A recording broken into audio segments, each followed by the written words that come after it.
Hello and welcome to another video trying to get you the very top grades, this time with just a single quotation matched to every possible essay topic you can get on Macbeth. Our quotation comes from Lady Macbeth, "Out, damned spot."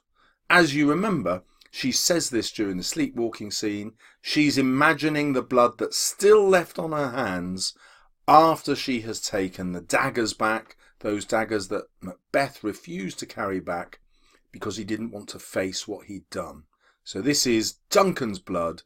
The crime of regicide has not left her, and she is worried about going to hell, hence her use of the word damned. Now, as usual, I'm going to take you through the 4 key themes. There are many themes to this play, but they can all be linked to each of these 4. These are the big 4 that are guaranteed to get you the grade 7 and above. And here are the possible questions you could be asked. They're all about these characters and these ideas, which link to these themes. Let me show you how. So let's start with the idea of the patriarchal society. So this quotation comes from Lady Macbeth, who is not allowed power in her own right. The only way she can acquire that power is by persuading her husband, Macbeth, to commit regicide and kill Duncan. Consequently, there are 2 possible readings here. Number 1 is that Lady Macbeth is forced to sacrifice her soul, it's going to be damned, if she wants to achieve equality of power in this patriarchal society. So this suggests that Lady Macbeth is driven towards evil because this society prevents all women from acquiring power, and we can link that to the witches themselves. They can only acquire power through manipulating men. They can't actually change the future. All they can do is plant seeds into the brains of these men and hope that they will act evilly in order to meet those predictions that the witches give. It doesn't necessarily work with Banquo, but it does work with Macbeth. And Shakespeare dramatises this lack of power by showing how damaging it is to women. That's why the witches are described as ugly. They're partly bearded. They look like things which are not of this world. And that is a symbolic damaging of a woman's appearance. So we can read it as Shakespeare suggesting that his society attacks and demonizes women, and Lady Macbeth suffers from this the most.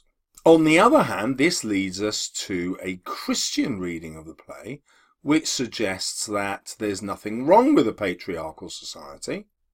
Lady Macbeth is simply being damned because she has exercised her free will in order to commit regicide, and therefore her soul is correctly going to hell, and the spot of blood on her hand is her conscience, revealing her great sin to her. It is, if you like, the mark of original sin, which Eve carried for tempting Adam to take the fruit from the tree of the knowledge of good and evil in Eden. And Lady Macbeth is exactly like Eve in this reading, seducing Macbeth with the temptation of kingship, but that spot stays with her forever and eventually destroys her. Next, we need to see how the quotation affects our understanding of the great chain of being. So, as you know, the great chain of being was a way of organising the social hierarchy. So God stood at the top, and then the angels, and then God appointed the Pope, and also God then appointed kings and queens across the nations. In other words, they were chosen by God, and therefore to kill a king is to directly go against God.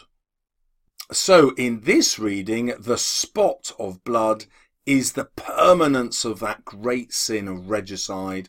God has marked Lady Macbeth out as not just a sinner, but the ultimate kind of sinner, because she has helped commit the ultimate sin of killing a king.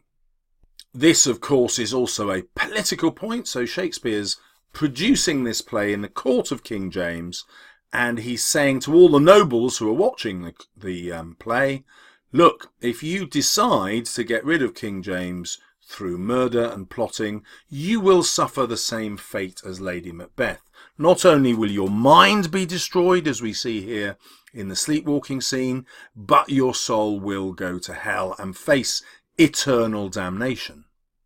And then our final theme is the idea of fate and destiny.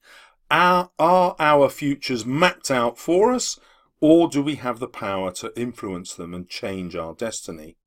Well, here Lady Macbeth desperately wants to change her destiny. That is why she uses the word out. It is a command to get rid of the spot, and this command is to God, if you like, not to damn her. She's ordering God to forgive her, and she imagines if she can only get rid of this spot of blood, she will be forgiven and she won't go to hell. But of course her instruction fails. God does not answer this instruction. It's not really a proper prayer, and therefore she's condemned and realizes this and commits suicide. She also can't bear the idea of going to hell, and this is why she transfers the idea of damnation from her soul to the spot on her hand. So she creates this metaphor where she imagines that getting rid of the spot will get rid of her sin and her damnation. But of course it can't be done. Now this also echoes the idea that Macbeth had immediately after he killed Duncan. He wishes that he hadn't done it. So when Macduff starts knocking at the door after Duncan has been killed, Macbeth complains, "Wake Duncan with thy knocking, I wouldst thou could." He wishes Duncan was still alive and he, Macbeth, had not killed him. So in terms of fate here, Shakespeare is suggesting that Macbeth and Lady Macbeth choose their fate.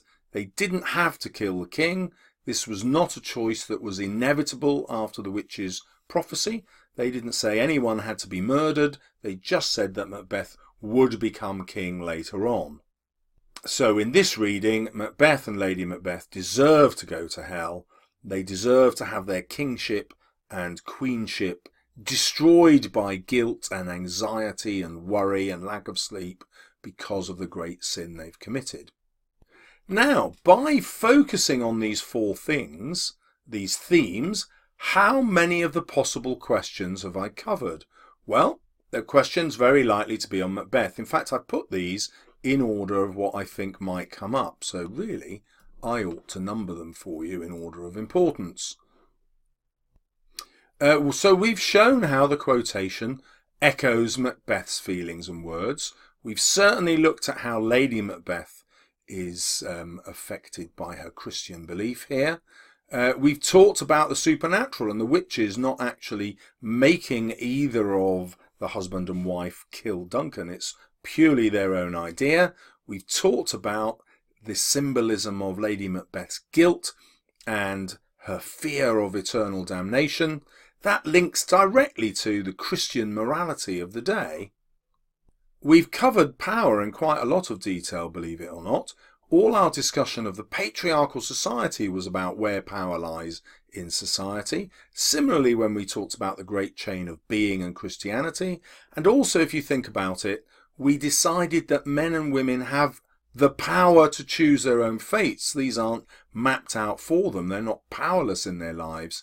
They can still make moral choices. And that obviously leads us straight into morality, which we've also discussed in depth. Now, let's turn now to the idea of kingship. Well, we've covered that a lot with this idea of the divine right of kings, kings being appointed divinely by God, which again came from the great chain of being, this understanding of the natural order of things. We've touched upon using this to talk about Banquo, because Banquo, you remember, did not choose to use his free will in order to kill Macbeth and make sure that his son Fleance became king. Instead, he simply waits to see how events turn out. So we could argue that it shows he has a greater Christian morality, or if you prefer, you could argue that Banquo isn't entirely moral because he has strong suspicions that Macbeth has killed Duncan, and he should reveal these once Macbeth becomes king. but instead he doesn't. He keeps quiet about these because he knows that if Macbeth gets killed at some future point, Fleance will become king. Now, what's interesting about that is Fleance still becomes a moral character, whereas Banquo's morality is a bit more self-interested. And you can have a really interesting discussion as to whether Lady Macbeth is damned because she does take action, she persuades Macbeth to kill. Is Banquo damned because he doesn't take action to persuade Macbeth not to kill? That's a really interesting question, and if you think about Banquo's ghost appearing, and you decide that this just isn't a figment of Macbeth's imagination, you could argue that the ghost-like state of Banquo is a revelation that his soul is not entirely spotless. It's not entirely clean. So his soul is in limbo between heaven and hell. That's why he's a ghost, because he hasn't made a totally moral choice in not standing up to Macbeth. We've obviously talked about Duncan and how he is placed as king by God, and therefore a worthy king because God chooses kings. And this contrasts with Macbeth and Lady Macbeth, who are not worthy because God has not chosen them. They have taken matters into their own hands. I will make a video soon on whether Duncan is actually a good king and whether Shakespeare wants his audience to believe that perhaps Duncan wasn't the right man to be king and therefore invited his own destruction. Perhaps he invited his own fate and destiny by not being a good king, but that's for another video. Look out for it. Finally, the trickiest one is, well, how do we use this to write about Macduff? Well, we can also show that Lady Macbeth is thinking about Macduff, not just about killing Duncan when she says this, because one of her lines in the sleepwalking scene is, "The Thane of Fife had a wife, where is she now?" And we don't have to remember that quotation if we can't, but we can simply say she makes this instruction here, she gives this instruction to get rid of her damnation at the same time as she's thinking how Macbeth has slaughtered Macduff's family. So she blames herself for all of Macbeth's actions here, not just killing the king. So this shows us she has a realization that the act of killing the king was so horrible and so sinful that every other sin Macbeth commits now seems inconsequential to him. But because she still believes in her soul, she still believes in heaven and hell, she can see that each sin makes things even worse and therefore damns her soul even more. We can link that back to the patriarchal society here, where we can argue that women are forced to take the blame for the actions of men, which, you know, is an extraordinary idea. She is in no way to blame for Macbeth deciding to kill Banquo, Macbeth deciding to kill all of Macduff's family, because Macbeth refuses to tell her about these things. She has no part in them whatsoever, and yet she still sees herself as culpable because of that first temptation where she tempted Macbeth to kill Duncan. And that comes back to the idea of original sin and Eve's first temptation of Adam. So Shakespeare again pointing out the great injustice done to women, where they even feel responsible for the sins of their men.